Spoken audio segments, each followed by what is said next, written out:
Hello. कर चले हम फिरा जानो तन साथियों, अब तुम्हारे हवाले वतन साथियों, अब तुम्हारे हवाले वतन साथियों, असं विश्वासानं म्हणत स्वातंत्र्यासाठी सर्वस्वाचं समर्पण केलेली पिढी हळूहळू स्वराज्य बदलावरून विस्तांगत झाली आणि नव्या पिढीचा नवा जोश कसा असेल हे दाखवून देण्याकरिता 26 जानेवारी 1950 रोजी भारतीय राज्यघटना अंमलात आली. आजच्या शुभदिनी इथे जमलेले सर्व प्रमुख पाहुणे, सर्व शिक्षक, मुख्याध्यापक, सर्व पालक आणि माझ्या प्रिय मित्रमैत्रिणींनो, मी अश्विनी संदीप कुंभार, जिल्हा परिषद प्राथमिक केंद्र शाळा भळवणी इयत्ता 7वीची विद्यार्थिनी, तुम्हा सर्वांना वंदन करून माझ्या 2 शब्दांना सुरुवात करते. मित्रांनो, 26 जानेवारी 1950 रोजी भारतीय राज्यघटना अंमलात आली. कारण स्वराज्यानंतर सुराज्याची स्वप्ने आता भारतीय जनता पाहू लागली होती. पंडित जवाहरलाल नेहरू, सरदार वल्लभभाई पटेल आणि लाला लजपत राय यांच्या नेतृत्वाखाली भारत सुखात नांदेल असे दिसू लागले होते. पण हाय रे देवा हाय, स्वातंत्र्यानंतर कर्तव्यपूर्तीच्या समाधानाबरोबरच मनात स्वार्थ लागू लागला. सत्ता मिळवण्यासाठी पैशांचा स्वार्थ पडसाला पोहोचला. गोरगरिबांना देव केलेली ती भाकरी सुद्धा त्यांच्यापर्यंत पोहोचेना. अहो, प्रेताच्या काळूवरचं लोणी खाण्यातच लोक धन्यता मानू लागले. अशातच स्वार्थ आणि भ्रष्टाचार यांचं वर्चस्व निर्माण झालं. आणि मग भ्रष्टाचार हा आपल्याबरोबर काळा पैसा नावाचा एक विषारी नाग घेऊन आला आणि स्वतंत्र हिंदुस्थानच्या नाशाला इथंच सुरुवात झाली. होय, इथंच सुरुवात झाली. कोणताही आदर्श नसलेली एक नवीन जात एका नवीन पिढीच्या रूपाने जन्माला आली. स्वार्थ हा त्यांचा धर्म आहे, भ्रष्टाचार ही त्यांची संस्कृती आहे आणि काळा पैसा हा त्यांचा देव आहे. काळा पैसा हा त्यांचा देव आहे. जिथे महाराजांच्या स्वराज्यात देवी देवतांना तर खुद्द छत्रपती शिवाजी महाराज यांना देवता मानलं जायचं, तिथेच आज आपण कधी आपल्या हातात आहे तर कधी नाही अशा पैशाला देव मानतो. हाच आहे आपला धर्म. मारहाण करणे, हत्या, स्वार्थ, भ्रष्टाचार, माणुसकी न दाखवणे हीच आपल्या भारत देशाला कीड लागलेली आहे. हीच आपल्या भारत देशाला कीड लागलेली आहे. न्यायालय, सामाजिक संस्था, विवाह संस्था, राजकारणे, दवाखाने अशा बऱ्याच ठिकाणी स्वार्थ आणि भ्रष्टाचार हातात हात घालून आवरत आहे. हातात हात घालून आवरत आहे. रसिक हो, आपल्या भारत देशात समाज प्रतिष्ठा यायला हवी. डॉक्टर बाबासाहेब आंबेडकर यांच्या राज्यघटनेत अहिंसा हा देशाचा पाया होता आणि धर्मनिरपेक्षता हा ज्याचा दावा होता. तिथे धर्माच्या नावाखाली आज कलर घातला आहे. तिथे धर्माच्या नावाखाली आजकाल कलर घातला जात आहे. अहो, त्यागाच्या आणि देशप्रेमीच्या भावनेने जिथे आपल्या पूर्वजांनी आपले रक्त सांडले, तीच माती धर्माच्या आणि स्वार्थाच्या कल्लोळात उठू लागली आहे.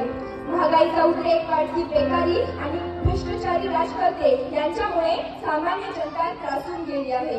पण मी म्हणते, जर आपल्या राज्यघटनेच्या तरतुदीनुसार जर 10 वर्षांनंतर परिस्थितीचा आढावा घेऊन त्यात बदल करावा असं खुद्द डॉक्टर बाबासाहेब आंबेडकर यांनी लिहून ठेवले.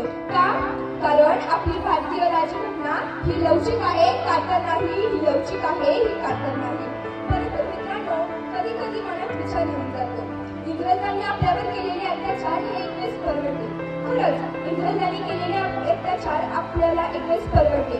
कारण ते परकीय होते, दुसऱ्या देशातले होते. पण इथे आपल्या देशातले आपले स्वकीय देशबांधव दिवसा ढवळ्या हत्या करतात. दिवसा ढवळ्या निष्पाप लोकांची मारहाण करतात.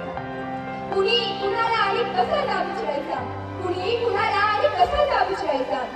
ज्या महान पुरुषांनी आपल्याला स्वातंत्र्य मिळवून दिले, कित्येक वीर फासावर चढले, त्यांच्या जयंत्या आम्ही साजऱ्या करतो. होय, त्यांच्या जयंत्या आम्ही साजऱ्या करतो. कारण त्यांच्यामुळेच आपल्याला स्वतंत्र भारतात जन्माला येण्याचे भाग्य लाभले आहे. होय, त्यांच्यामुळेच आपल्याला स्वतंत्र भारतात जन्माला येण्याचे भाग्य लाभले आहे. आपल्या राज्यघटना तयार करण्यासाठी कित्येक महापुरुषांनी जीवाचं दान केलं आहे. त्यातून आपल्याला मानवता, बंधुता, समानता आणि ऐक्यतेचा संदेश मिळतो. त्या राज्यघटनेची आपण सर्वांनीच आन, पान आणि शान राखलीच पाहिजे, राखलीच पाहिजे आणि राखलीच पाहिजे. धन्यवाद. जय हिंद, जय भारत माता. नमस्कार, माझे नाव प्रांजली वासुदेव. मैं उस देश की नागरिक हूँ जिसके होठों में गंगा और हाथों में तिरंगा है. मैं उस देश की नागरिक हूँ जिसके होठों में गंगा और हाथों में तिरंगा है. मैं उस देश की नागरिक हूँ जहाँ हर 25 मिनट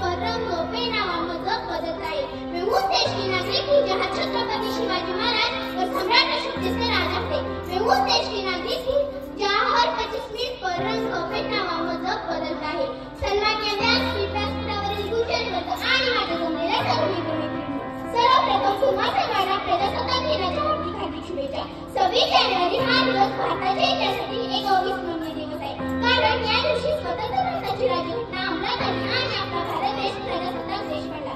सरफरोशी की तमन्ना अब हमारे दिल में है, सरफरोशी की तमन्ना अब हमारे दिल में है, देखना है जोर कितना बाजू एका दिल में है, देखना है जोर कितना बाजू एका दिल में है. असे म्हणत देशाच्या स्वातंत्र्यासाठी प्राणाची आहुती देऊन अनेक देशभक्तांनी आपल्या देशाला 15 ऑगस्ट 1947 मध्ये स्वातंत्र्य मिळवून दिले. आपल्या देशाला स्वातंत्र्य मिळाले, पण आपल्या देशाचा राज्यकारभार कसा झाला असा प्रश्न त्यावेळी आपल्या देशात होता. राज्यघटनेचा मसुदा तयार करण्यासाठी भारताचे पहिले कायदामंत्री डॉक्टर बाबासाहेब आंबेडकर यांच्या अध्यक्षतेखाली घटना समिती नेमण्यात आली. डॉक्टर बाबासाहेब आंबेडकरांनी अहोरात्र कष्ट करून आपल्या देशाची राज्यघटना तयार केली व ही राज्यघटना 26 जानेवारी 1950 रोजी आपल्या देशात आली.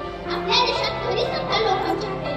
लोकांनी लोकांसाठी लोकांकडून चालवून जाणारी लोकशाही राज्यघटना स्वीकारणारा व जगात सर्वात मोठी लिखित राज्यघटना असणारा देश म्हणजे आपला भारत देश असे आपण अभिमानाने म्हणू लागतो. डॉक्टर बाबासाहेब आंबेडकरांना भारतीय राज्यघटनेचे शिल्पकार म्हणून सन्मानित करण्यात आले. राज्यघटनेने आपल्याला शिक्षण, भाषण, धार्मिक मुक्तता इत्यादी आवश्यक हक्क दिले आहेत. म्हणून राज्यघटनेत आंबेडकरांचे योगदान पाहून म्हणावे वाटते की बहुजनांची तलवार होऊन गेला, अन्यायाविरुद्ध प्रहार होऊन गेला. होता तो एक गरीबच, पण जगात एक बहुदेव होऊन गेला. जाता जाता एकच सांगेल, राज्यघटनेने दिलेल्या सर्व हक्कांचे संरक्षण करूया, आपल्या देशाला प्रगतीच्या दिशेने नेऊया आणि अभिमानाने गाऊया.